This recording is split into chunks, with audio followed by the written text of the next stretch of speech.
নমস্কার। যুক্তি তর্ক সঙ্গে অর্কয়ে আপনাদের স্বাগত।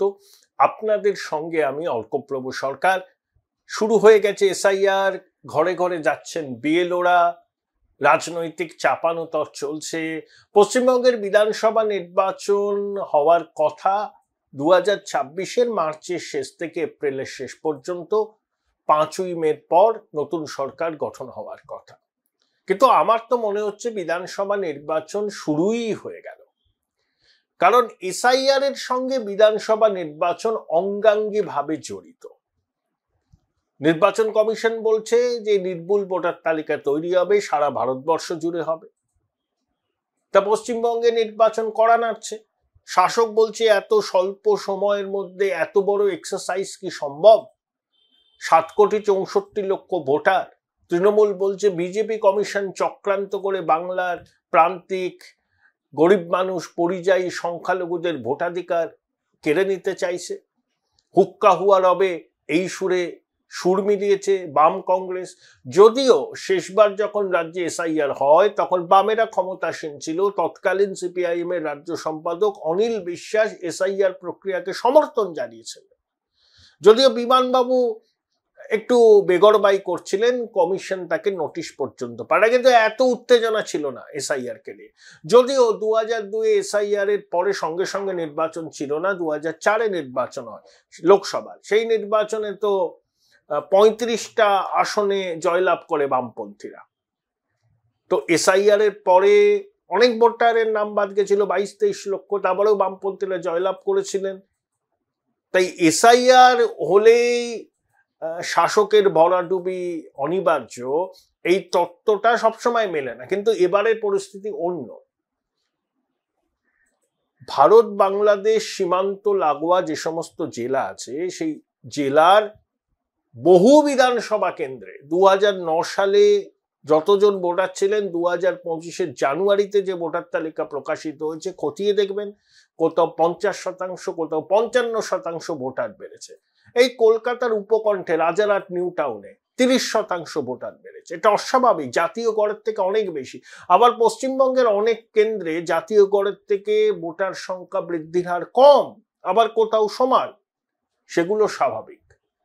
অনুপ্রবেশ ভারত বাংলাদেশ সীমান্ত লাগোয়া রাজ্যগুলোর একটা জ্বলন্ত সমস্যা। পশ্চিমবঙ্গ, আসামে এর অভিঘাতটা বেশি। কিন্তু যে চাপানোটা তৈরি হচ্ছে এসআইআর কে নিয়ে, আমার তো মনে হলো যে নির্বাচনটাই শুরু হয়ে গেল। যত সময় এগোবে, যত দিন যাবে, উত্তেজনা তুঙ্গে উঠবে, রাজনৈতিক আকচি চরমে উঠবে। শাসক বলছে একজন বৈধ ভোটারের নামও যেন বাদ না যায়। এটা তো আমরাও চাই, কিন্তু বৈধ ভোটার আর কে অবৈধ ভোটার সেটা ঠিক করবে অভিষেক ব্যানার্জি, মমতা বন্দ্যোপাধ্যায়। সেটা ঠিক করার দায়িত্ব নির্বাচন কমিশনের, সাংবিধানিক প্রতিষ্ঠান। মুখ্যমন্ত্রী পদযাত্রা করবেন, তিনি সংবিধান হাতে নিয়ে শপথ নিয়েছেন। দেখুন, একটা সাংবিধানিক প্রতিষ্ঠান, সাংবিধানিক দায়িত্ব পালন করছেন রাজ্যের মুখ্যমন্ত্রী, সাংবিধানিক পদাধিকারী। তিনি এই প্রক্রিয়ার বিরুদ্ধচারণ করে রাস্তায় নামছেন। এত বড় দ্বিচারিতা, ভণ্ডামি একমাত্র পশ্চিমবঙ্গে দেখা যায়। রাজনৈতিক দল মিটিং মিছিল করতে পারে, তাতে মুখ্যমন্ত্রী থাকবেন কেন? তার ক্যাবিনেট কলিগরা থাকবেন কেন? রাজনৈতিক নেতারা থাকতে পারেন, যারা মন্ত্রী নন। ভাবুন আপনি, সংবিধান মানার কোনো প্রয়োজন আছে বলে বঙ্গেশ্বরী মনে করেন না, কিন্তু সাধারণ মানুষকে এগুলো বুঝতে হবে। সংবিধান নিছক একটা বই নয়। ওই রাহুল গান্ধী সংবিধান তুলে তুলে দেখান, ওভাবে তো সংবিধানের মর্মবস্তু বোঝা যায় না। সংবিধানকে বুঝতে গেলে সেটা হৃদয়ঙ্গম করতে হবে। অনেক মৌলিক অধিকার সংবিধান আমাদের দিয়েছে, কিন্তু এই যে তৃণমূল সংবিধান বিপন্ন, বিজেপি সংবিধানকে ধ্বংস করছে, এই অভিযোগ তোলা নিজেরাই যখন একটা সাংবিধানিক প্রতিষ্ঠান তার সাংবিধানিক দায়িত্ব পালন করতে চাইছে, তখন বাধা দিচ্ছে। ভাবুন। কিন্তু যেটা হলো এসআইআর রুটিন প্রক্রিয়া, এবারই একটু উত্তেজনা শুধুমাত্র পশ্চিমবঙ্গের ক্ষেত্রে। অন্যান্য জায়গায় খুব ভালোভাবে এসআইআর হবে। বিহারেও হয়েছে। বিহারে যা জটিলতা তৈরি হয়েছিল সেটা আদালতে হয়েছে। আদালত তো এসআইআর কে কোনো স্থগিতাদেশ দেয়নি, বলেছে এটা নির্বাচন কমিশনের সাংবিধান প্রদত্ত অধিকার, আমরা তাতে কোনো অবাঞ্ছিত হস্তক্ষেপ করব। এখন এসআইআর কতটা সফলভাবে হবে, বিএলওরা কতটা কি বলবো নিশ্চিন্তে কাজ করতে পারবেন, দায়িত্ব পালন করতে পারবেন, শাসক বিরোধী চাপানুতন কোন পর্যায়ে পড়বে সেটা এই মুহূর্তে বলা সম্ভব নয়। সময় যত এগোবে তত বিষয়টা স্পষ্ট হবে। কিন্তু নির্বাচন শুরু হয়ে গেল। রাজনৈতিক বিশ্লেষক অধ্যাপক বিশ্বনাথ চক্রবর্তীর সঙ্গে এই বিষয় নিয়ে বিস্তারিত কথা বলেছিলাম। কি বললেন তিনি শুনেন। বিশ্বনাথ দা, আনুষ্ঠানিকভাবে এসআইআর 4 নভেম্বর থেকে তো শুরু হচ্ছে, 1 মাস ব্যাপী চলবে। এই এসআইআর এর রাজনৈতিক ভাবে কার লাভ কার ক্ষতি? দেখো, আজকেই 4 নভেম্বর, আগামী 4 ডিসেম্বর পর্যন্ত সমীক্ষকরা নির্বাচন কমিশনের তরফ থেকে বাড়ি বাড়ি যাবেন, দুটো ফর্ম নিয়ে যাবেন প্রত্যেক বাড়ির প্রত্যেক ব্যক্তির জন্য, এবং তারা এই পর্বে প্রথম 1 মাস মানে 2002 সালের যে শেষ এসআইআর এর ভোটার তালিকা, তার সাথে ব্যক্তি সম্পর্ক বা লিঙ্ক খুঁজে বার করবেন। এই 1 মাস অ্যাকচুয়ালি যে কাজটা, সেটা ইলেকশন কমিশন চাইবে যে পূর্ববর্তী যাদের মানে 2002 সালে নাম ছিল, তাদের নাম আইডেন্টিফাই করে শনাক্ত নিজেরা করে প্রথমেই মানে ভোটার তালিকায় যাদেরকে হিয়ারিং করা হবে সেই সংখ্যাটা কমিয়ে দেওয়া।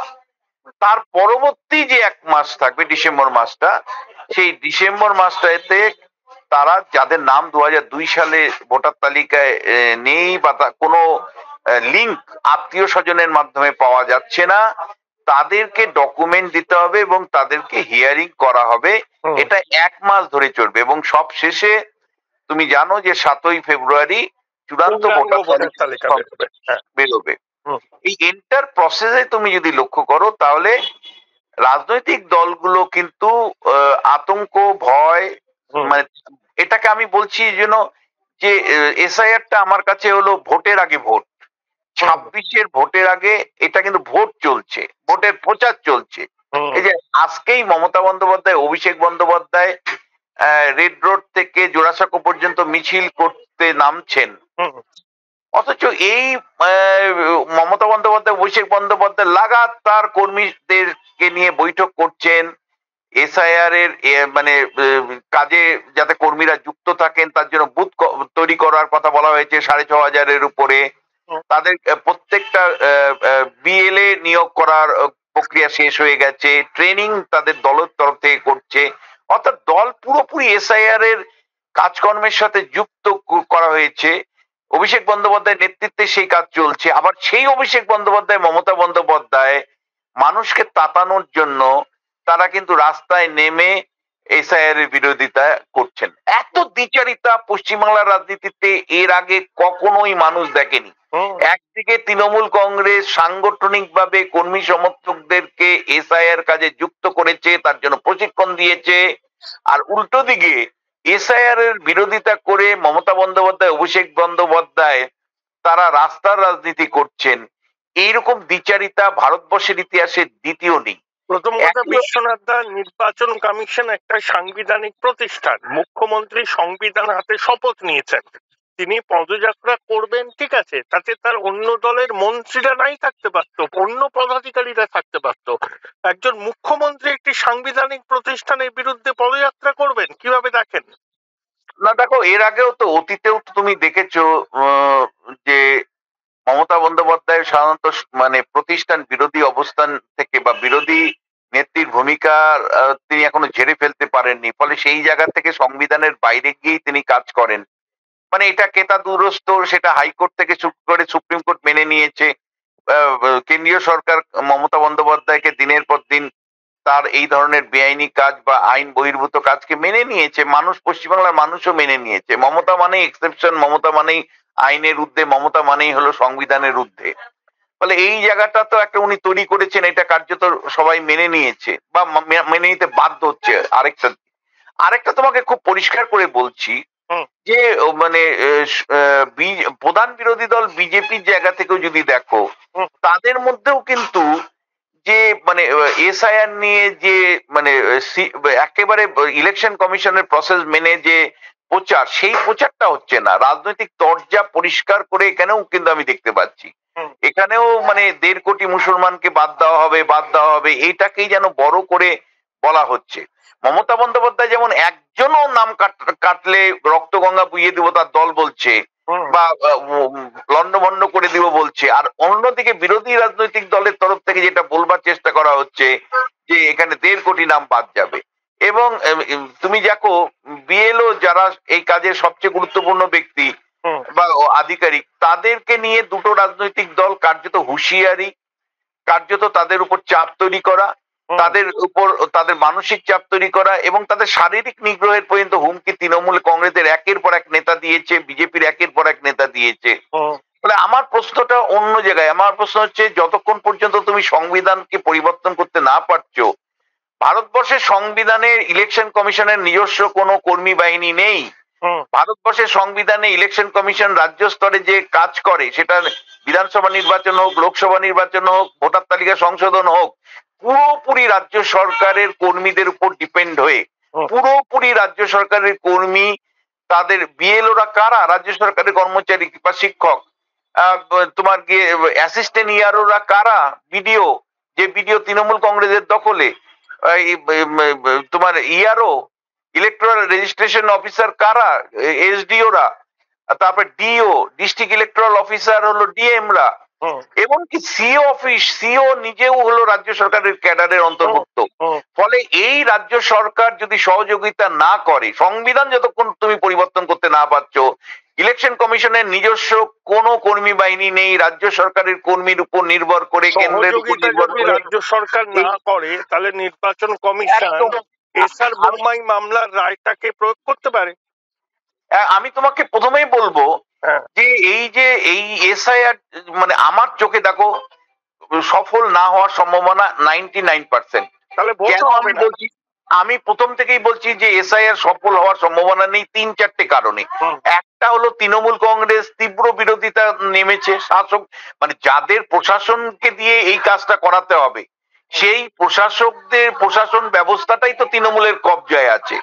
ফলে সেইখানে তৃণমূল মানে যেখানে বিধানসভা নির্বাচন, লোকসভা নির্বাচনের মতন সময় আমরা দেখি যে নির্বাচন বলে কিছু হয় না, পঞ্চায়েত নির্বাচন, পৌরসভা নির্বাচন কিছু হয় না, সেই সমস্ত তৃণমূলের নেতাদের তত্ত্বাবধানে বা তার যখন এসআইআর মানে এই কর্মী বাহিনী আজকে নামছে, আমার ব্যক্তিগত অ্যাসেসমেন্ট তাদের ঘাড়ে কয়টা মাথা আছে যে তৃণমূল নেতাদের শাসানি, পুলিশ প্রশাসনের ভয়, তৃণমূলের আতঙ্ক থেকে বেরিয়ে এসে এই নির্বাচন কর্মীরা কাজ করতে পারবেন। এইটা আমার প্রথম প্রশ্ন।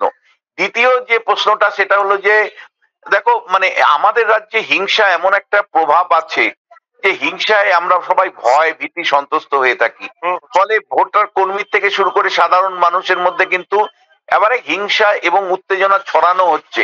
খুব ক্যালকুলেটিভলি তৃণমূল কংগ্রেস, প্রাইমারিলি তৃণমূল কংগ্রেস দায়ী হলো পশ্চিমবাংলায় ভয় ভীতি সন্ত্রস্ত করবার জন্য। এবং তুমি যদি দেখো অভিষেক বন্দ্যোপাধ্যায় বলছে গাছে বেঁধে রাখতে হবে বিরোধী দলের কর্মী নেতাদেরকে, আবার কেউ বলছে রক্তগঙ্গা, রাজীব বন্দ্যোপাধ্যায় বলছে রক্তগঙ্গা বইয়ে দিতে হবে, কেউ মালদার মানে তাজউদ্দিন নাকি মন্ত্রী, তিনি বলছেন যে লন্ডভন্ড করে দিতে হবে, কেউ আবার বিএলওদেরকে বেঁধে রাখার, গাছে বেঁধে রাখার কথা বলছে। এই যে মানে সন্ত্রাস ছড়ানো, হিংসা ছড়ানো, ভয় ছড়ানো, এটা কিন্তু আরেকটা কাজ। আর থার্ড যে বিষয়টা আমি তোমায় বলবো যে গত 15 বছরে পশ্চিমবাংলাতে কর্মী সংখ্যা মানে তুমি চাইলেও একটা ভালো কর্মী নিয়োগ করতে পারবে না, কারণ 6 লক্ষ সরকারি কর্মী এই সময় অবসর নিয়েছেন তৃণমূল শাসনকালে। তৃণমূলের নীতি হলো যে স্থায়ী পদ পূরণ করা যাবে না, অস্থায়ী কর্মী, চুক্তিভিত্তিক কর্মীদেরকে দিয়ে তৃণমূলের ছত্রছায়ায় রেখে কাজ করাও। ফলে স্থায়ী কর্মী নেই, আর ইলেকশনের কাজ করতে গেলে স্থায়ী কর্মী দরকার। 6 লক্ষ সরকারি কর্মী মমতা বন্দ্যোপাধ্যায়ের শাসনকালে অবসর নেওয়ার পরে সেগুলো স্থায়ী করা হয়নি পলিটিক্যাল কারণে। ফলে কর্মীর অভাব। স্কুলগুলো 2 লক্ষ সরকারি মানে শিক্ষক নিয়োগ হয়নি, 2 লক্ষ মানে তুমি জানো 26,000 শিক্ষক তো ইতিমধ্যে কাজ হারিয়েছেন, যদিও তাদেরকে এখনো পর্যন্ত রাখা হয়েছে এই কাজে। কিন্তু তোমায় বলছি যে কর্মী কোথায়? পশ্চিমবাংলা তো সরকারি ব্যবস্থাটাই তুলে দিয়েছেন মমতা বন্দ্যোপাধ্যায়।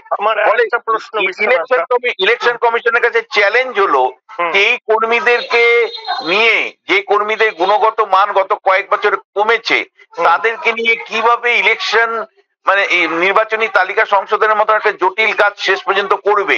এবং তোমাকে আমি পরিষ্কার বলে রাখি, যদি এসআইআর যেটা ব্যর্থ হওয়ার সম্ভাবনা প্রবল, রাজনৈতিক কারণে, প্রশাসনিক কারণে এবং ইলেকশন কমিশনের দূরদর্শিতার অভাবেও, কারণ ইলেকশন কমিশনের উচিত ছিল পশ্চিমবাংলার মতন রাজ্যের যখন ভোটার তালিকার কাজ সংশোধনের শুরু হলো তখন সরাসরি এর নিয়ন্ত্রণ নেওয়া। প্রত্যেকটা জেলায় 23টা জেলায় 23 জন অবজারভার সরাসরি নিয়োগ করা উচিত ছিল, সেটা ইলেকশন কমিশন করেনি। সেন্ট্রাল ফোর্স না নামিয়ে যেভাবে এসআইআর করার উদ্যোগ নিয়েছে, পশ্চিমবাংলার মতো হিংসাশ্রয়ী রাজ্যে এটা সম্ভব নয়। ফলে এই বুথ লেভেলের যারা মানে অফিসার বসবেন, যে তাদেরকে নিরাপত্তা নিশ্চিত না করে যেভাবে ইলেকশন কমিশন এই এসআইআর কাজে হাত দিয়েছে, আমি মনে করি এটা অদূরদর্শিতা। এবং এটা আমার আতঙ্কের মনে হচ্ছে শেষ পর্যন্ত পেপারে পেনে এই এসআইআরটা হবে না। তো শেষ পর্যন্ত আমাদের যে নির্বাচন হয়, নির্বাচন হয়ে গেছে, লোক মারা গেছে, রাজনৈতিক চর্চা হলো, ভোটও হয়ে গেল, পরে দেখা গেল লাখ লাখ ভোটে লোক দিচ্ছে। আমার শেষ প্রশ্ন বিশ্বনাথ দা, এসআইআর স্বয়ং সম্পূর্ণ না হলে কি 26-এ ভোট হবে? দেখো, তৃণমূল হলো চালাক রাজনৈতিক দল। চালাক রাজনৈতিক দল এই কারণেই বলছি, এরা কি করবে, এসআইআরটা কিন্তু ঠিক মতন করাবে না। এরা যেটা করবে সেটা হলো কাগজে কলমে এসআইআর হয়ে গেছে সেইটা প্রমাণ রাখার চেষ্টা করবে। অর্থাৎ মৃত ভোটারদের নামও থাকবে, বিদেশি ভোটারদের নামও থাকবে, তোমার গিয়ে 2 বা 3 বার জায়গায় নামও ভোটারদের নামও থাকবে, পারলে অতিরিক্ত নাম মানে তারা ঢুকিয়ে দিবে। ফলে এই তৃণমূল কংগ্রেসকে মানে এসআইআর বিশুদ্ধ সে করবে এরকম ভাবনা আমার অন্তত নেই। কিন্তু শেষ পর্যন্ত পেপার যদি ঠিক থাকে, তুমি জানো যে পঞ্চায়েত নির্বাচন 2018 সমস্ত ইরেগুলারিটি সত্ত্বেও পেপার দেখিয়ে সুপ্রিম কোর্ট থেকে কিন্তু তৃণমূল কংগ্রেস মামলাটাকে বের করে আনতে পেরেছিল।